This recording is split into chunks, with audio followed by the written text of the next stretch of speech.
What do I mean when I refer to EarthSense? For me, EarthSense is an intuitive intelligence, an integrated eco-psyche-soma awareness, understanding and appreciation of our interconnectedness with all of life, with nature, animals, earth, and the cosmos. It is a deep reverence for the divine dance between the spiritual and the material realms.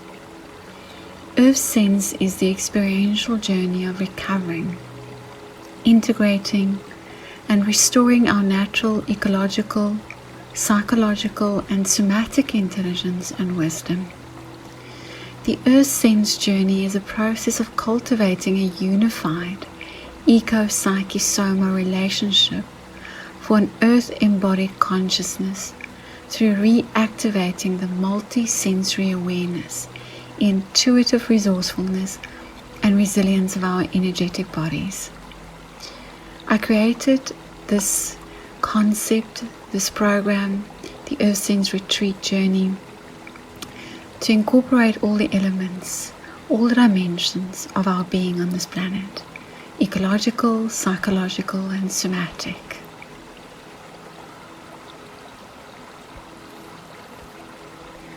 A little bit about my earthly journey to where I am right now. I consider myself first and foremost an earthling among many other roles I embody. My study and practice in the profession of clinical psychologist commenced in 1993 and spans over 2 decades. This year will mark my 18th year in private practice. I specialize in psychotherapy with adolescents and adults. My frame of reference and orientation is eco-psyche-soma restorative integration, or eco-psycho-biodynamic reconnective and integrative therapy. I have a deep connection, respect, reverence, and love for nature and animals. Thus my interest in eco-psychology, which is primarily the study of the psychological processes that tie us to the world or separated us from it. This is from Healing with Nature in Mind by Craig Kalquist. This field resonates with my soul and I'm absolutely passionate about it. I deem it so necessary given our global environmental crisis, which seems to be mirrored in the psycho-spiritual and health crises humans are experiencing. While the definition of eco-psychology is broad and there are many theories on it, but basically it is the study of the psychological processes that tie us to the world or separated us from it and lies at the intersection of nature, the human psyche and spirit. Eco-psychology is concerned with human and ecological health and proposes that the well-being of both is intimately linked. Eco-psychology places psychology in an ecological context and draws on psychological insight for effective and sustainable environmental action. Eco-psychology explores human-nature relationships and the implications of a deeper connection between human and nature for mental health, personal growth, environmental action, and sustainable lifestyles.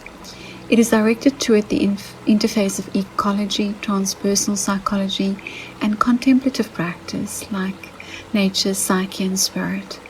Critical evaluation of eco-psychological thinking and the development and use of eco-psychology practices in personal and professional applications. I personally consider a soulful partnership or harmonious connection to nature as crucial to my health, well-being, and my soul journey. This is why I choose to live close to nature and lead a more connected life in an environment conducive to integration, growth, development, and freedom to flourish. Wilderness areas offer a space for soulful and deeply enriching experiential journeys in reconnecting with one's own beingness and earth. Recognizing my own complexity, imperfection, and vulnerability in being human, I strive to embody my beliefs through daily practices. My daily practices in mindfulness, yoga, and ecotherapy build my capacity to offer a space for my family, friends, and clients. Since my self-study in the field of eco-psychology commenced in 2009, I've been working on combining these practices into a process others can integrate as a way of life. Unfortunately, there isn't much access to training in the field of ecotherapy in South Africa, but this hasn't affected my enthusiasm, and I remain hopeful for this kind of work and for the future of the work. I developed the EarthSense journey to facilitate eco-psychosomatic integration and restoration. It is a synthesis of experiential practices drawn from different branches, ancient and modern, neuroscience, eco-psychology, ecotherapy, Eastern spiritual teachings, the path of yoga, mindfulness, somatic psychology, energy psychology, trauma research, and many others. On the EarthSense journey, participants are taken on a journey of discovery into their core beingness, with all credit to nature. Throughout this journey, participants are invited to draw from the ancient wisdom and restorative energies contained within their intrinsic nature, their bodies, and the heart of the earth. This journey is a pathway, a doorway to connection to self and nature, awareness, understanding, and integration. This experiential journey encourages one to live closer to soul, body, and nature. It is perhaps practical to look at the words and their meanings. Sensibility is loosely defined as the quality of being able to appreciate and respond to complex emotional or aesthetic influences, a sensitivity of some kind. On planet Earth, our home, in our time, we are facing the biggest extinction of thousands of natural life. We are also seeing the soul erosion of our human experience, being eroded of soulful attunement to life. I believe any conscious and effective effort to preserve our natural origins, heritage, and natural beauty rests solely on our ability to connect with the cause from a base of love, reverence, and understanding. Love and action can only spring forth from our true identity being healthily grounded, boundaried, connected, and integrated. Our level of internal harmony will directly affect our relationship to nature, to earth, to life. Our journey on earth is in essence a journey of discovery. There is no doubt in my mind that we have an inseparable and reciprocal bond with the natural world, which is vital to our well-being, and in turn the earth's well-being. This bond we share with earth is for most hidden in the unconscious. This Theodore Roszak calls the ecological unconscious. This voice from the depths of our unconscious calls to us to restore our connection to the earth on more than merely a physical level. The disconnect between humans and nature undeniably has far-reaching effects on all of life. Most psychological, physiological, and social problems can be traced back to this disconnect. We are continually being invited to return to our senses and our innate wisdom connected to our natural home, to draw from the ancient wisdom and restorative energies contained in this relationship we once had with the heart of the earth. EarthSense is the embodiment of respect, reverence, awe, love, trust, whole being, and authentic connection to life in all its forms. The heart of our nature-engaged experiences is to unmask, unveil, and open to the core essence and consciousness in such a way that it heals and expands one's way of being in this world. It is also an understanding of the collective themes in survival, belonging, heart-centered, and passionate living. The heartfelt intention of this retreat, or intensive, if you would like to refer to it like that, is to experience a healing and transformative process through journeying with self, with nature as facilitator. The aim is coming home to being, the restoration of one's connection to one's authentic self, to heal and transform in the heart of nature. This healing will inevitably impact a person's life as they have come to know it. The heart of this nature-engaged, immersed experience is to unmask, unveil, and open up the essence of a person's natural being in such a way that it heals and expands their way of being in and offering to this world. This is the key to understanding our collective themes of survival, belonging, heart-centered, and passionate living. The setting is a fairly wild location in nature, beautiful and aesthetically pleasing, where one is removed from distraction. Participants are required to seek only connection with self through engagement with nature. All the senses are stimulated to awakening, and the naturally unbounded raw state of being human is invited to express and to be explored. Participants share in the awe, beauty, and sometimes cruelty of nature as indicative of life. The journey is entirely inwards. Connection with others will serve as a collective support. My task as ecotherapist and facilitator is to provide a safe and contained space for this exploration and expression.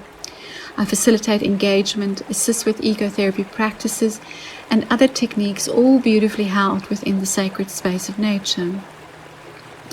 My further role is to help interpret and guide the eco-psychological process and integration of the insights back into life.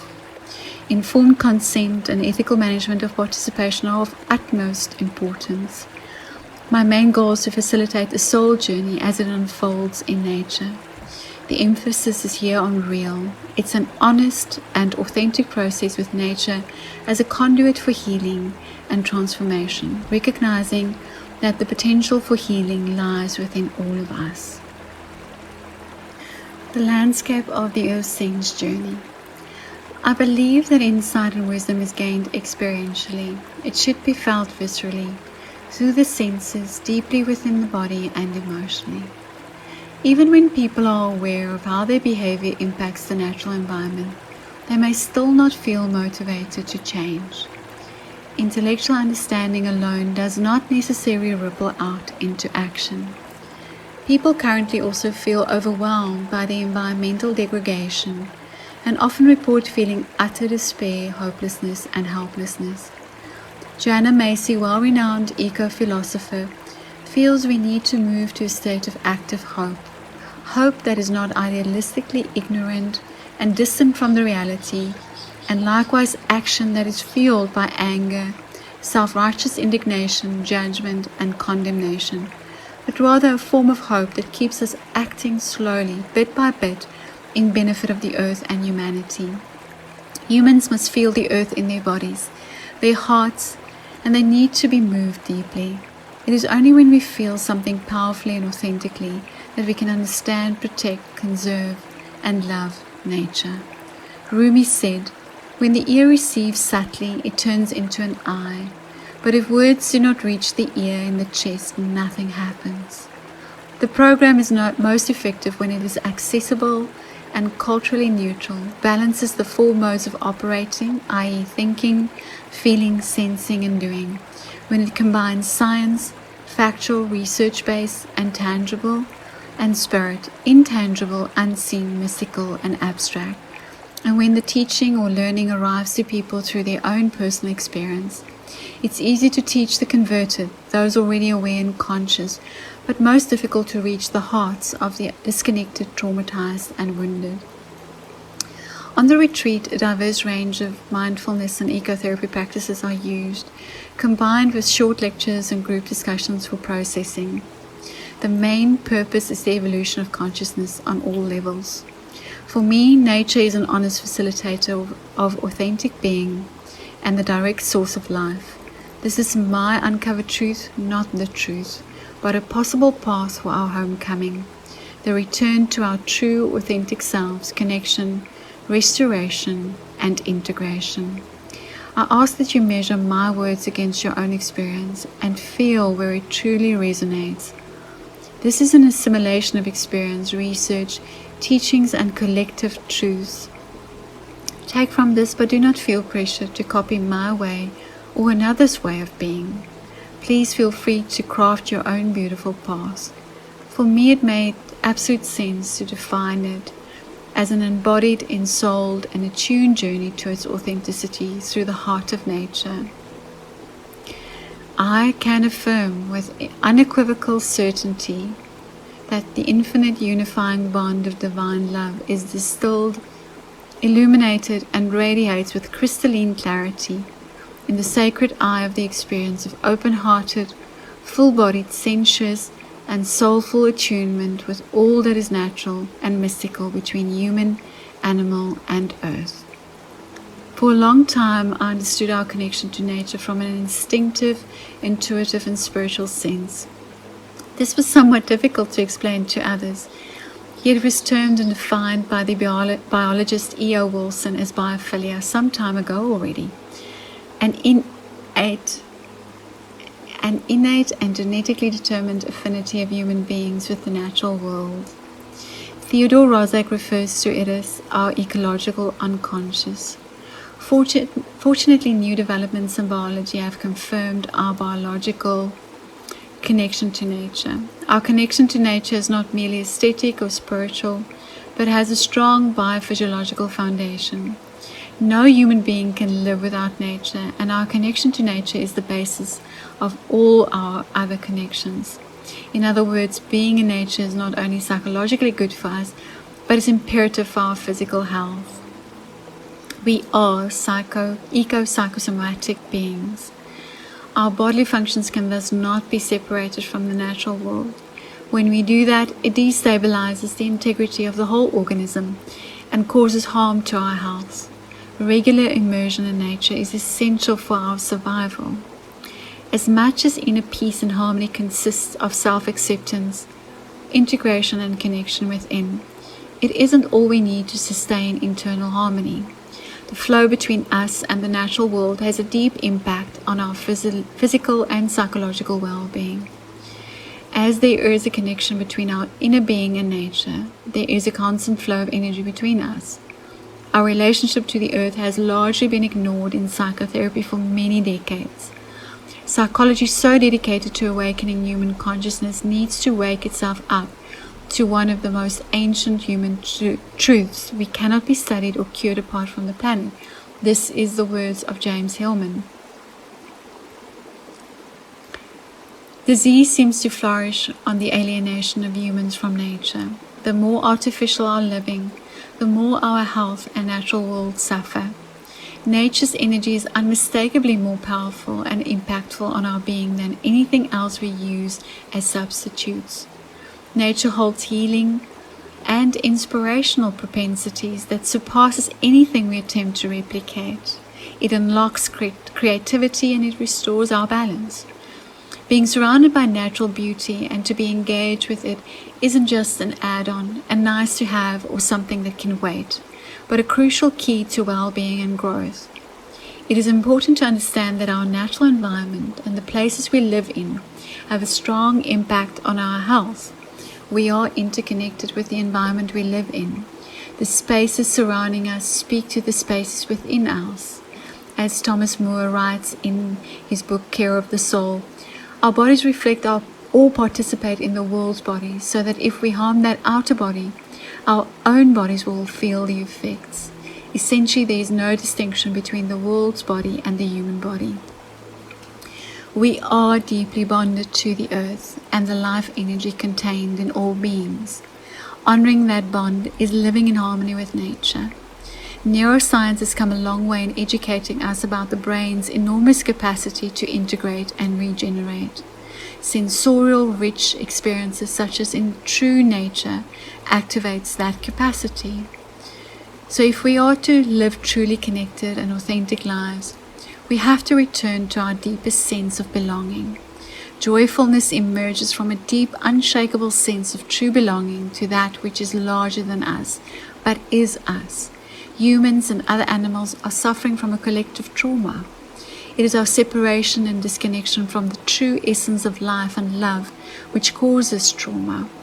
Trauma disconnects us from ourselves and the world, from the vitality and energy of life, the breath of life that runs through us. According to Dr. Daniel Siegel, we have bought into the lie that the self is separate, and we have pulled ourselves out of belonging in the most horrific and unhealthy ways. This is being reflected in the destruction of our planet, in illness, disease, and suffering, collectively and individually. We believe we are separate. Dr. Siegel says that we believe we will achieve happiness by stuffing our lives with meaningless garbage and subsequently destroying the planet. We are part of one system. We are all interconnected. We have dismembered the earth's mind, body, soul system, and the lack of integration leads to chaos and rigidity. Integration refers to the linkage of different parts. Integration catalyzes flexibility, adaptability, coherence, energy, and stability. He furthermore believes that we can maintain differentiation while promoting linkage. How do we promote that integration? Well, we can start by cultivating a state of full-bodied sensuous presence. When we drop into authentic presence, we drop into the energy field of possibility, because we are multidimensional, multisensory beings. There are many pathways to integration and restoration, but I believe it must be an eco-psychosomatic process. We are beings of nature. Nature resides within us. We are nature. Nature is us. We are a small part of the greater web of life. Like Thomas Moore says, the unsouled body is in communion with the body of the world, and it finds its health in that intimacy. I will leave you with the words of John O'Donoghue from his book Anamkara, a book of Celtic wisdom. Human skin is porous, the world flows through you. Your senses are large pores that let the world in. By being attuned to the wisdom of your senses, you will never become an exile in your own life, an outsider lost in an external spiritual place that your will and intellect have constructed.